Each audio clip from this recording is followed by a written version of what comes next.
Hey guys, Rob Summerall here. Welcome to another episode of Cuisine for the Quarantine, where once again, I'm cooking in my athletic shorts. We're glad you're here. We know you're quarantining. And tonight, guess what? We're gonna make that old boring chicken breast that you're tired of eating something spectacular with a little bit of help from our HelloFresh kit. Get ready, guys. We're gonna have some roasted potatoes, some lemony roasted broccoli, and some wonderful balsamic fig chicken breast. You're gonna love this. It's fantastic.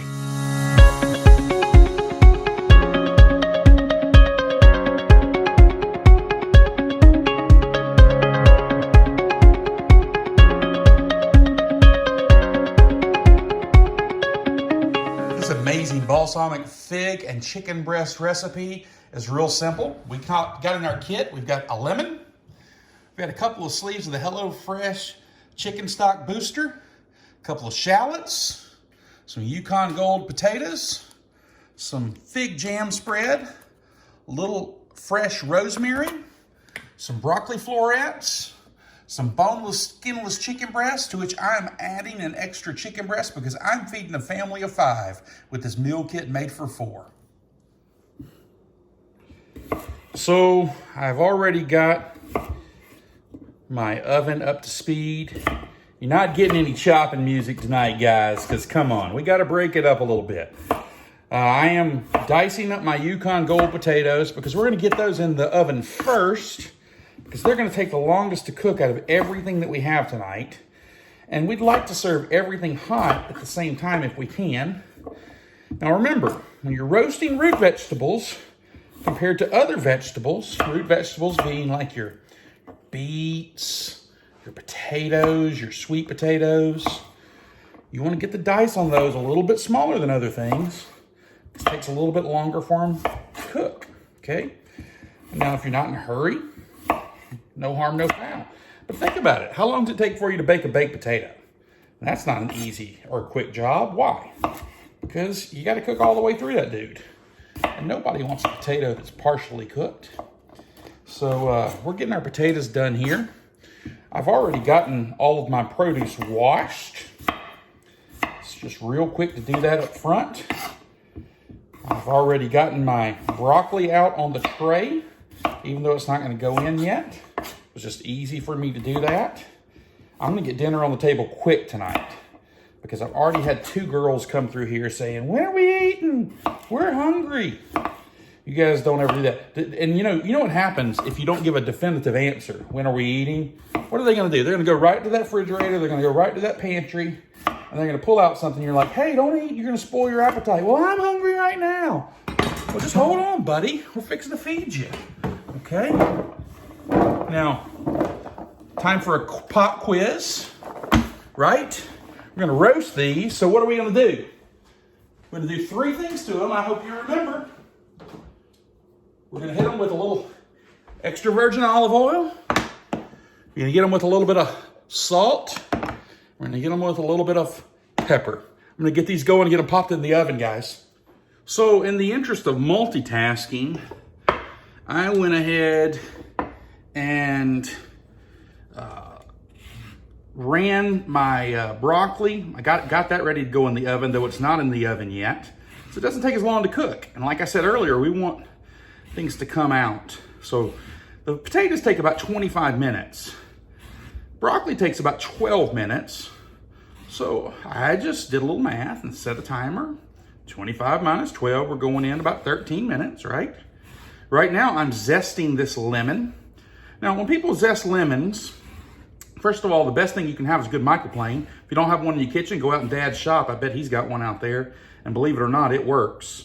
That same microplane he uses on wood will work in your kitchen. But what you don't want to do when you're zesting lemon, you can see here, is you don't want to get down into the pith, into the white. See, you subtly take off and look on the back of this microplane. That's where most of it goes.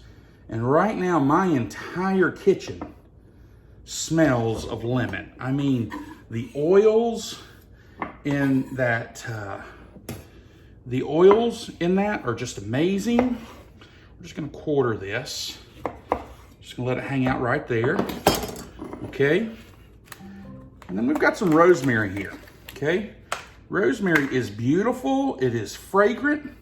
You can see I've got a stem here. I'm gonna take the rosemary off of the stem. The easiest way to do it is just grab it and run your fingers straight down it. It smells like a Christmas tree, and that's how it's supposed to smell, okay? Get these stems off. We don't want the stems, okay? I think that's enough, so I'm just gonna let that hang out right there. We're gonna get this finely chopped up, which just means we're just gonna, just like kind of we do with garlic, we're gonna chop, chop, chop, chop, chop, chop, chop, chop. Chop, chop, chop, chop, chop, chop, chop, chop, chop, chop, chop, chop. Smells like Christmas tree in here, guys.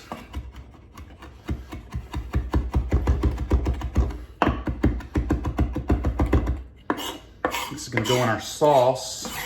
Sometimes when you cook with rosemary, you don't want to chop it up. You just want to leave it big so you can flavor your food and then you can get it out of there. Okay, now I'm gonna scrape down my, got a little trough there on this cutting board. And then I'm gonna move on to my shallots. Now we're gonna put a dice on these shallots. What in the world is a shallot? People are afraid to death of shallots. Can I tell you, you shouldn't be. A shallot is essentially a very, almost between an onion and a garlic. And that the flavor is there. It's gonna be much more mild than your typical onion. And if you have a family that doesn't really love onions, but a recipe calls for it, listen, the shallot can be your best friend. Now my knife is super duper sharp here, and I'm just gonna show you on one of these how I'm gonna do this, okay? You saw I made 3 slits sideways there.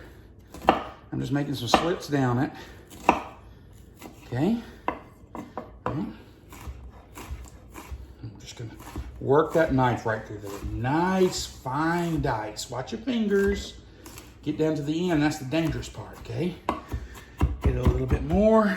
Look at that nice dice. I'm gonna do that to the rest of these shallots, and we're gonna get on to something else.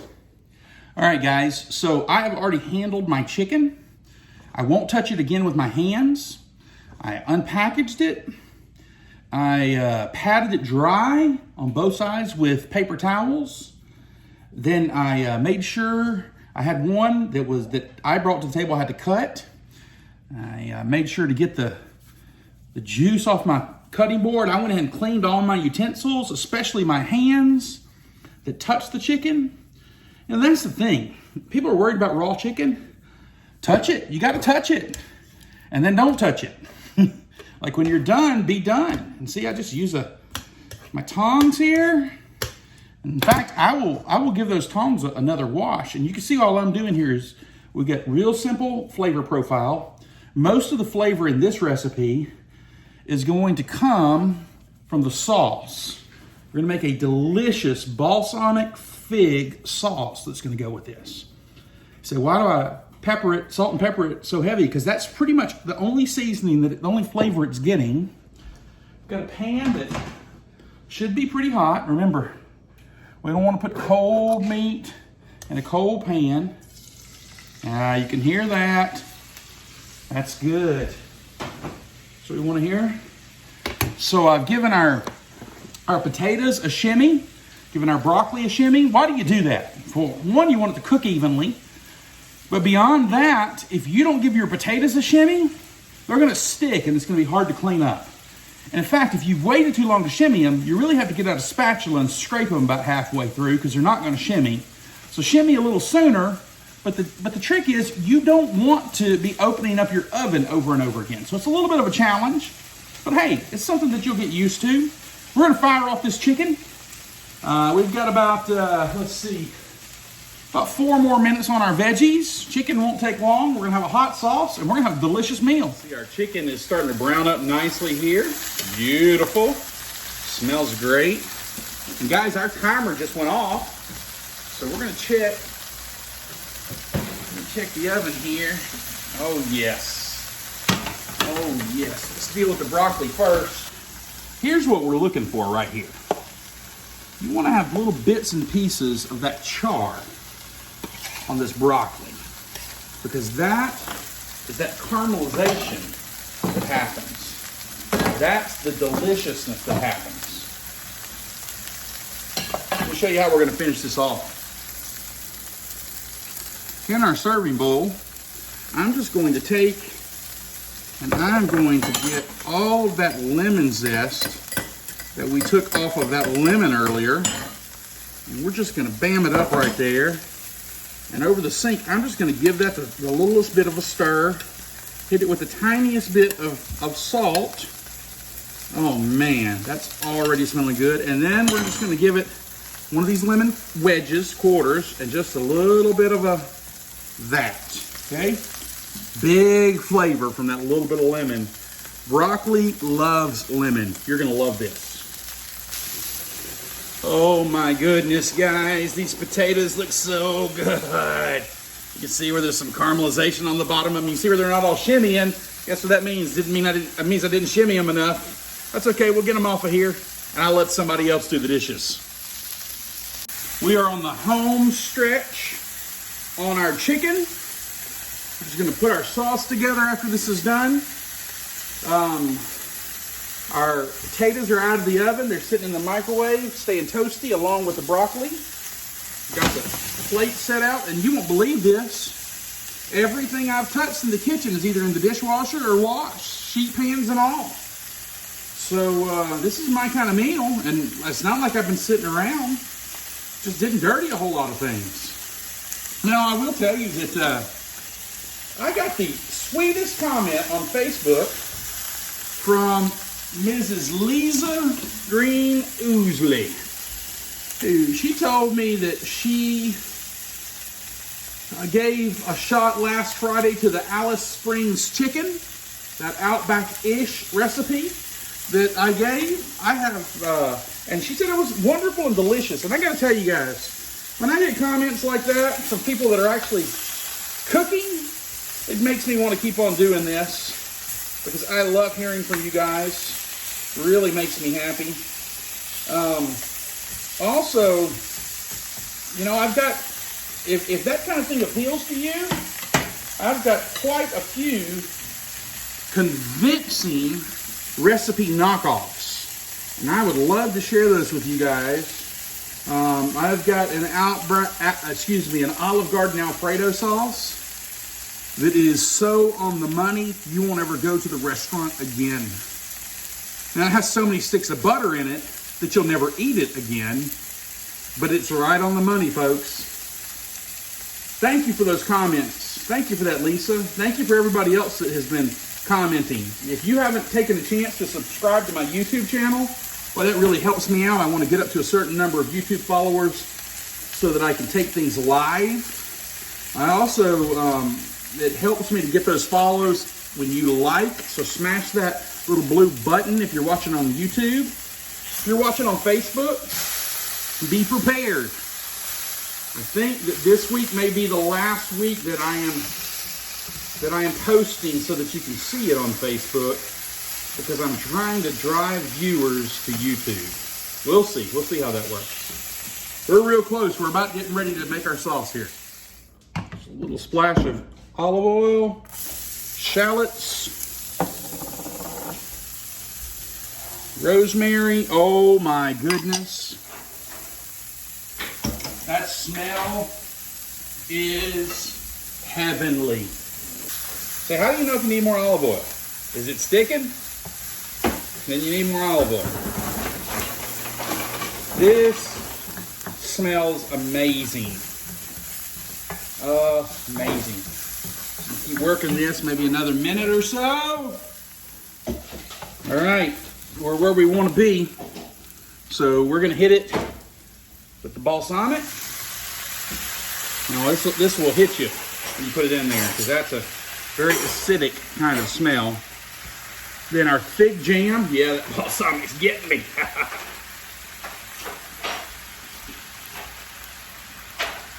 Looks like the inside of a fig Newton. Woo!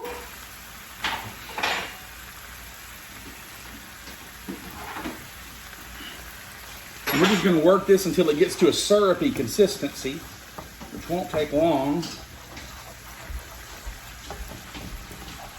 Can you see that there?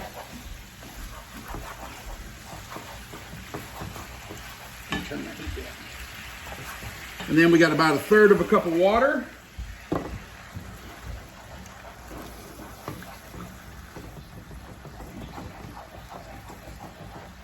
Barnabas is underfoot. He wants to help. Now I got to tell you, HelloFresh has taught me about the power of a sauce.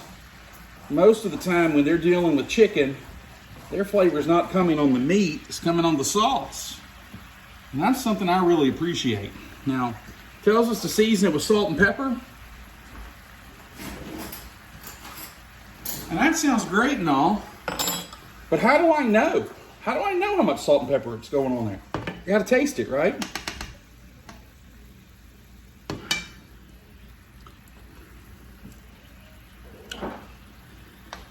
Have you ever noticed I use both ends of my fork? It's like I want to taste it. And then, of course, if you don't want to do it, you can do it this way too. You can just drip it on there. It doesn't need much. Woo. Okay, we're going to turn the heat off.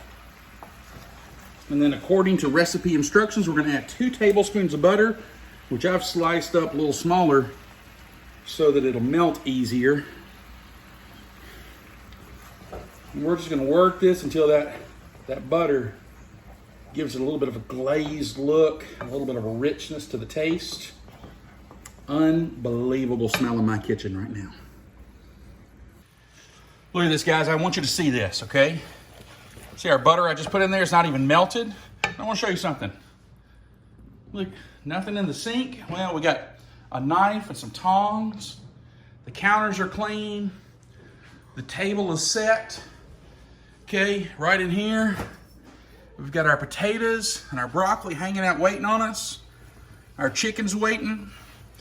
I'm gonna show you how I use a redneck way to serve this sauce. You're gonna make fun of me, and my wife's probably gonna hate me. So what is the redneck way that I serve this balsamic fig sauce? Okay, I bring it to the table in a coffee cup. Normally I put this down in the sink, but I'm trying to get a good camera shot here. And I just put a tablespoon out. Folks can go into it. They can pour it out of the coffee cup if they want. Why do I do it that way? I don't really have I don't need a large gravy boat for this. Got a gravy boat somewhere, but it's like super fancy. We use it twice a year. We use the sauces on a regular basis. Look at that. It's just down there in the bottom of that. Right? Chug, chug, chug, chug, chug, chug, chug, chug. Just kidding. Thanks for setting the table in, Grace. I think Larbeth has dishes tonight. Oh, I had dishes this afternoon. Oh. Whatever has dishes today. Mom might have dishes tonight. Ooh, guys, this lemony broccoli. This sauce, though. Yeah, you can taste the lemon. Isn't that beautiful? Guys, this is amazing. My family, they're attacking this meal. The potatoes are on point. The broccoli is my favorite. That lemony broccoli is my favorite, okay? I know there's other good ways to eat broccoli. That's the best way, okay? The chicken with the balsamic fig sauce. Oh, balsamic anything.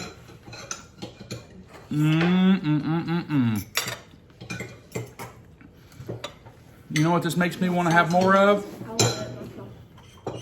Hey, y'all know what this makes me want to have more of? Food cuisine for the quarantine. That was the answer, wasn't it? That's the answer. Will you say it with me? This makes me want more cuisine for the quarantine. Ba-da-da.